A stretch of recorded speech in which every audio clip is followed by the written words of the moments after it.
what's up guys for today's episode. Very good. Pupunta tayo ng ano yun? Cruz. May pipick upin tayong istante.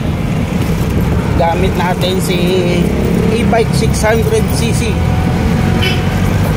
Yan. Baka Boy P yan. Shoutout kay Kuya Boy P. Solid followers mo here. Ay!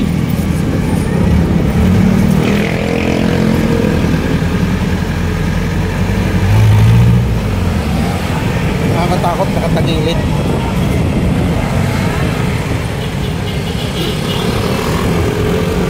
Huwag tayo bira ng bira.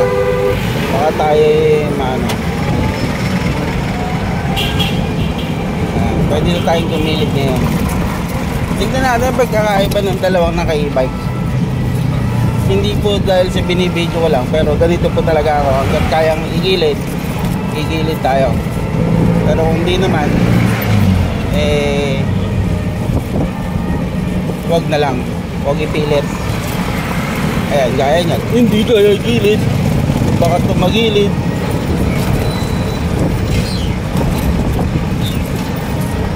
Ayan, gilid na tayo kasi sigurado nakakaabala tayo sa kalsada.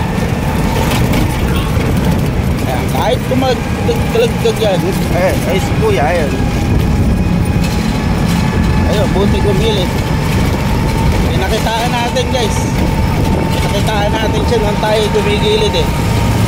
Kaya siguro gumilid na rin. Ayan, tingnan natin kung aabot sa Cruz. Sa bagay, aabot to kasi sineservice nga nila Kuya Boy P sa ano to eh, sa tuktukan eh.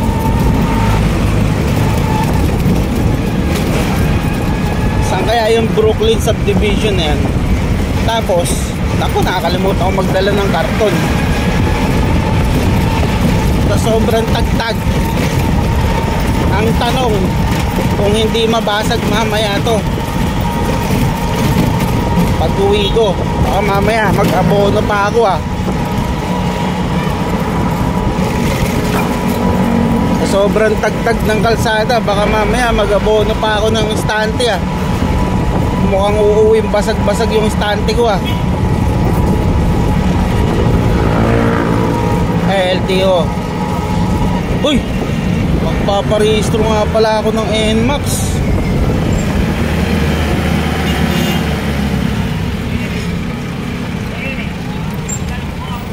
Saan ba punta mo ate? Hindi ba alaman eh punta mo? Minto ka dyan sa gitna. Kaya guys, kinakabahan mo ako dun sa kukunin kong stante, buo kung kukunin. Kaso makita nyo naman yung condition ng kalsada, yung mga may spalto na yan, sobrang tatagtag po nyan.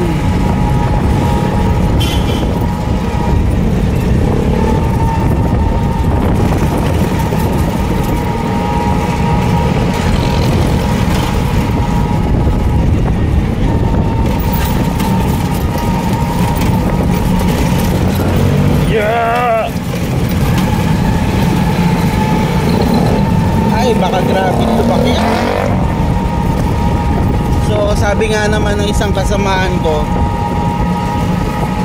sa grupo sa Ambo, ang Bulacan parang ano, catch basin or parang battlefield. Lahat ng mga bumabiyahe ng mga mabibigat, bigas, buhangin na nanggagaling sa norte pababa ng south, lahat ay dumadaan ng Bulacan. So asahan natin na talagang kadalasan ng kalsada sa Bulacan ay lubak-lubak. Pero siguro maaari din naman maiwasan kung titibayan ng kalsada. Pwede rin naman siguro lagyan ng bakal gaya nung araw, may bakal ang kalsada, pampatibay.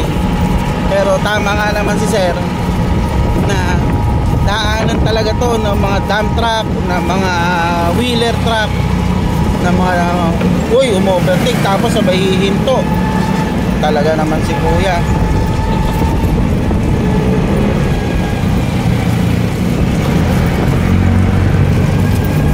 Shoutout sa'yo kuya, wala ka pang plaka. Tayo po may lisensya. Ang lisensya ko po nandito po sa likod ng cellphone na ginagamit ko pang video.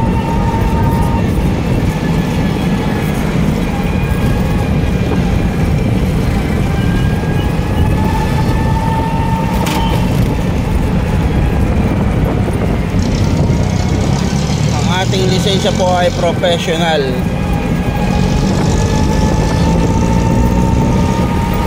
Ang tanong kung makaka-renew ako ng 10 years.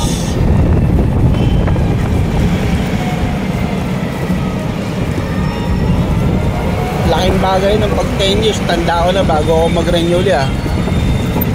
Kung magre-renew ako ngayon 35, 36, after 10 years 46. Almost 50 years old na tayo pag magre-renew ulit. Tamang tama. Kung magte-36 ako ngayon, pag-renew ko ng lisensya 46, almost 50 years old na.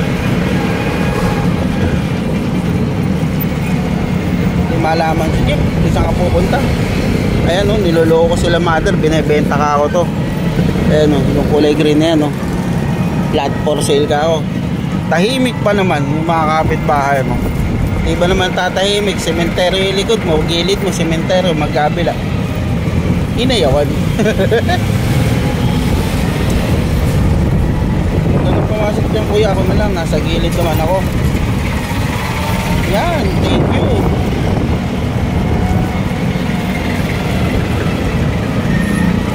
Yan ang sabi, di ba, maggilid, dapat nasa gilid lang. O, sa gilid lang tayo dadaan, shout out. Yung mga nagigilid dyan. O diba, inabutan tayo ng traffic. Shout out sa traffic. Oy, talaga naman Shanghai 99 hanggang labas ayun wala yung kadate ko, wala si Mrs. Sana all. Mamaya na lang, nakangalay na ako. Shoutout sa inyo, shoutout, drive safe. Ayun, so ayun guys, nandito na tayo sa Brooklyn Subdivision, Block 7, Lot 73 ba? 43. Hihingi tayo ng authorization ngayon doon sa bibilan natin ng stante, sabi ng guard, para makalabas na yung item kasi syempre for safety na din. Ayun, Block 7. Magkakamukha yung mga bahay dito guys as in magkakamukha sila at mukha naman siyang one way kapihan sa Brooklyn. Dito tayo susunod sa sa Fortuner. Block 7, Lot 43.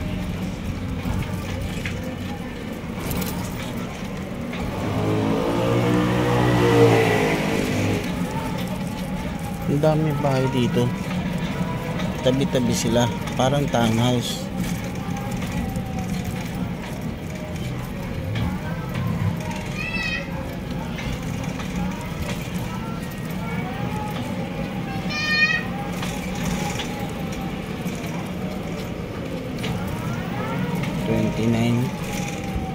Malapit na.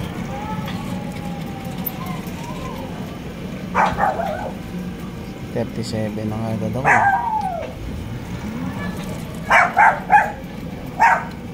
Dito ko sa lot 43 ko siya kukunin. Titignan ko po muna, okay lang po. Ayan, block 7, lot 43. Papasok po ba?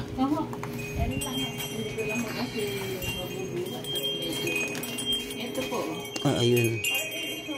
Ay, kay nanay. Pwede po bang gumawa ng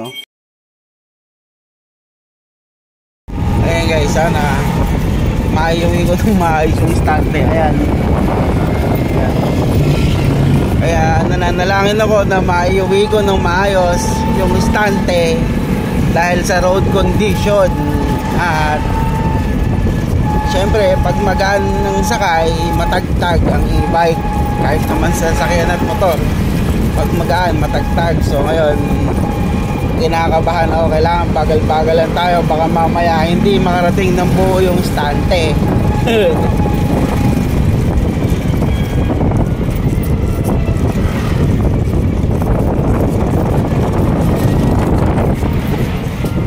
So ngayon kailangan makarating ng buo yung istante natin.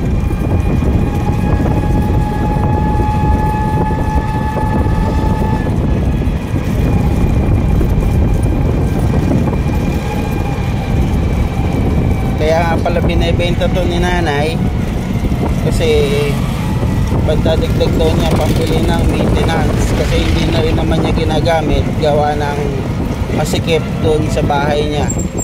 Ayan, unang lubak, hinto agad. Yun, unang lubak, hinto agad. Pag di ka huminto, sigurado bubog na lang yung istante mo pag uwi. Kailangan makauwi yung istante. Ang istante pa rin. Ayan, tunog na. Anong oras kaya ako makakarating nito? Diyos ko Lord, naririnig ko kumakalampag, baka mabasag. Kailangan pag uwi niya istante pa rin. Hindi pag uwi ko bubog.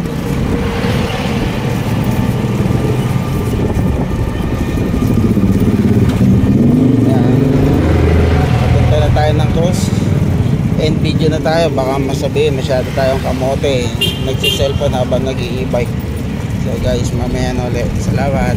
So ayan, video na ulit tayo, wala na dito, basta manatili lang tayo. Tayong mga naka-e-bike, kahit yung iba walang lisensya, walang rehistro, lagi pa rin natin iisipin yung safety natin at ng iba. May napapanood kasi ko sumasalubong sa Maynila, ganyan, sa NCR. Tayo, pipilitin natin hanggat kayang igilid. Sa gilid lang tayo guys. Huwag tayo gumit na sa daan at ganito kabagal ang e-bike. Lalo na sa mga truck, hindi tayo visible dyan. Yung mga matataas sa truck. Tignan nyo, mayroon naman na papanood sa YouTube or sa Facebook, mga nakapost yung mga area na hindi visible ng mga truck para mas makapag-ingat tayong mga naka-e-bike. Hanggat maaari guys, kung kaya igilid, sa gilid lang tayo dumaan, huwag tayo sa gitna. Ito, mapapagitna tayo ng konti kasi mga nakagilid yung jeep.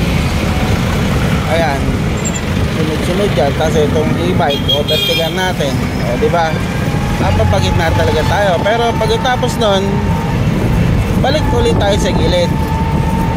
Huwag tayo makapagpilitan sa gitna, napakahirap. Lalo, 3 gulong, isa sa harap, malaki ang tendency na bumaligtad. O, makikita nyo, madami naman talagang bumabaligtad kasi sa likuan, biglang ligo ang e-bike talaga, ang e-trike. O kahit na anong 3 wheels, yung sa harap isa lang ang gulong, malaking posibilidad na bumaligtad talaga. Yan. Siyempre, andyan yung babagalan natin para hindi tayo madisgrasya. At syempre, gigilid pa rin. Sabi yung mga aluminum dito, ay sarado. Bibili ko ng tubo tubo na lang kulang ko, tubular, para sa aking gagawing awning tent. Diba? Ayan, truck laki. Palabas, syempre kailangan magiging listo ka. Kung hindi ka listo, wala, durog ka dyan.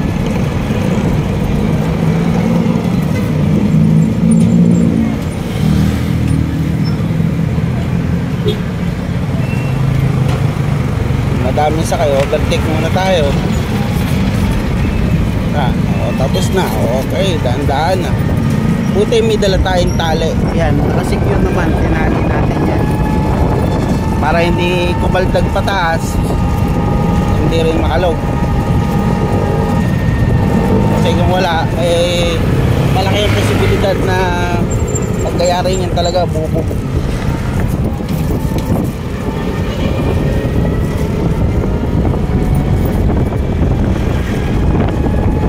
Yan guys, gigilid lang tayong ganyan, safe ka na. O, diba? Tapos binibili ka ngayon ng buko. O, diba? Buko. Ayan, buko.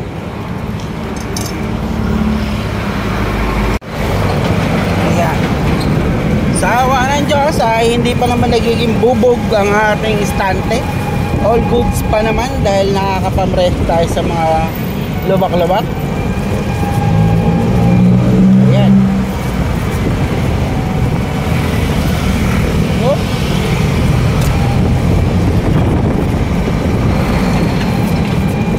Huwag lang talaga tayo dadaan dyan. Mahatangin ka ba lang kalsada, oh. Talaga naman. Siguradong uuwi kang di masaya.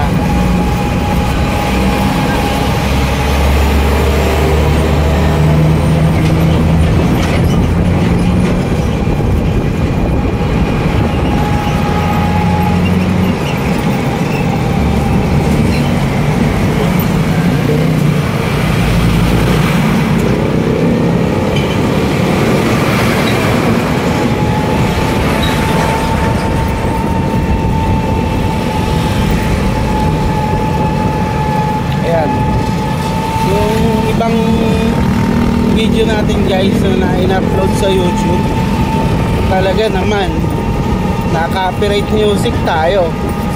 Ang pakasakit sa loob, sayang yung views.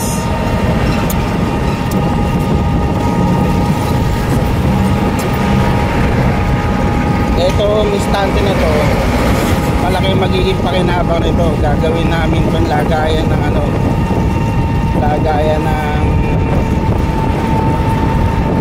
ang tawag dito, barbecue.